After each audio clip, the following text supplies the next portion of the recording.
కదా. ఇది horror story. పూర్తిగా ఇది రియల్గా జరిగింది.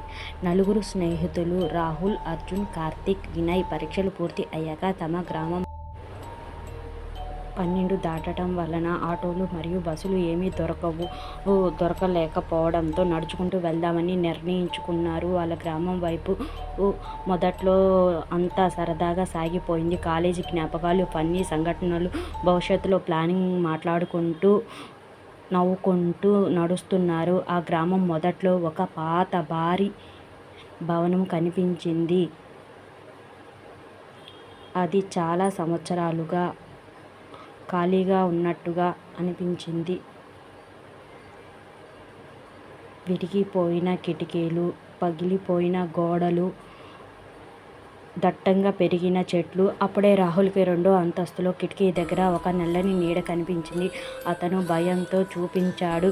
కానీ మిగతా వాళ్ళు చూసేసరికి అక్కడ ఏమీ లేదు.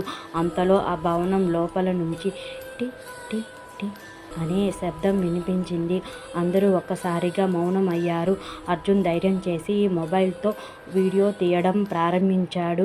వీడియో తీస్తుండగా 2వ అంతస్తులో కిటికీలో ఒక తెల్లని ముఖం కనిపించింది. అది మనిషి ముఖంలా ఉన్నా కళ్ళు మాత్రం పూర్తిగా నల్లగా ఉన్నాయి. అందరూ భయంతో పరిగెత్తారు. అంత దూరం వెళ్ళాక ఆ వీడియో చూశారు. ఆ ముఖం కనిపించలేదు. కానీ వీడియో చివరి ఫ్రేమ్లో ఒక భయంకరమైన విషయాన్ని కనిపించింది. వాళ్ళ నలుగురు మాత్రమే ఉన్నా అక్కడ 5గురు నిలబడి ఉన్నట్టు, 5వ వ్యక్తి నల్లని దుస్తులు ధరించినట్టు వేసుకొని వాళ్ళ వెనకాల నిలబడినట్టు. అతని ముఖం స్పష్టంగా కనిపించలేదు. ఆ రాత్రి వాళ్ళు వినయ్ ఇంట్లోనే ఉండిపోయారు. ఎవరూ సరిగ్గా నిద్రపోలేకపోవడం. ఉదయం లేచాక మళ్ళీ ఆ వీడియో చూశారు. ఈసారి మరోసారి షాక్ ఎదురయ్యింది. 5వ వ్యక్తి కొంచెం దగ్గరగా కనిపించాడు. అదే వీడియో, అదే ఫ్రేమ్, కానీ ఆ వ్యక్తి స్థానం మారింది. ఇది ఎలా సాధ్యం అయిందని కార్తీక్ అడిగారు. ఎవరూ సమాధానం చెప్పలేకపోయారు. ఆ గ్రామంలో ఉన్న ఒక వృద్ధుని ఆ వీడియో చూపించి, ఈ వీడియో చూసిన వెంటనే అతని ముఖం తెల్లబడిపోయింది. ఆ భవనం దగ్గరకు ఎందుకు వెళ్లారు అని వణుకుతున్న స్వరంతో అడిగారు. ఎందుకు తాతయ్య అని రాహుల్ ప్రశ్నించారు. వృద్ధుడు ఒక కథ చెప్పాడు. రోజుల్లోనే మాయమైపోయారంట. అది విన్న వారంతా నలుగురు భయపడ్డారు. అయినా అది మూఢనమ్మకం అనుకున్నారు. కానీ అదే రాత్రి రాహుల్కు ఒక కల వచ్చింది. ఆ పాత భవనం కనిపించింది. 2వ అంతస్తు కిటికీలో నల్లని కళ్ళతో మనిషి నిలబడినట్టు ఉన్నాడు. అతను ఒక్కసారి ఆ మాట విన్నాడు. మీరు నన్ను చూశారు. రాహుల్ ఒక్కసారిగా మేల్కొన్నాడు. ఆ గది మూలలో ఎవరో నిలబడినట్టు అనిపించింది. లైట్ వేసి చూడగా అక్కడ ఎవరూ లేరు. మరుసటి రోజు అర్జున్ కనిపించటం లేదు అని ఫోన్ మాత్రం ఆ పాత బిల్డింగ్ భవనం ముందు దొరికిందని పోలీసులు వెతికినా ఆచూకీ దొరకలేదు.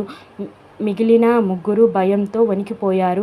ఆ రాత్రి మళ్ళీ వీడియో చూశారు. ఈసారి వీడియోలో 3 మాత్రమే కనిపించారు. అర్జున్ స్థానంలో నల్లని వ్యక్తి నిలబడి ఉన్నాడు.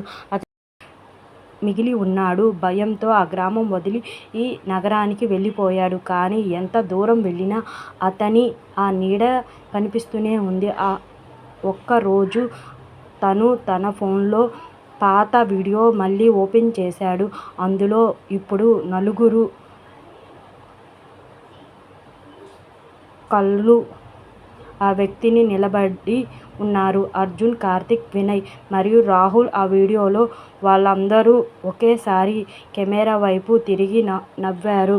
అప్పుడే స్క్రీన్ బ్లాక్ అయిపోయింది. స్క్రీన్ పైన ఒక వాక్యం మాత్రం కనిపించింది. ఇప్పుడు నువ్వు కూడా మాతోనే అన్నాడు. ఆ తరువాత రాహుల్ను ఎవరూ మళ్ళీ చూడలేదు. ముగింపు. అంతేనండి ఈ కథ. రాహుల్ కూడా మిస్ అయిపోయారు. నలుగురు మిస్ అయిపోయారు. ఇది రియల్గా జరిగిందండి. ఆ పాత భవనం ఎప్పటికీ ఆ గ్రామం మొదట్లోనే ఉంది.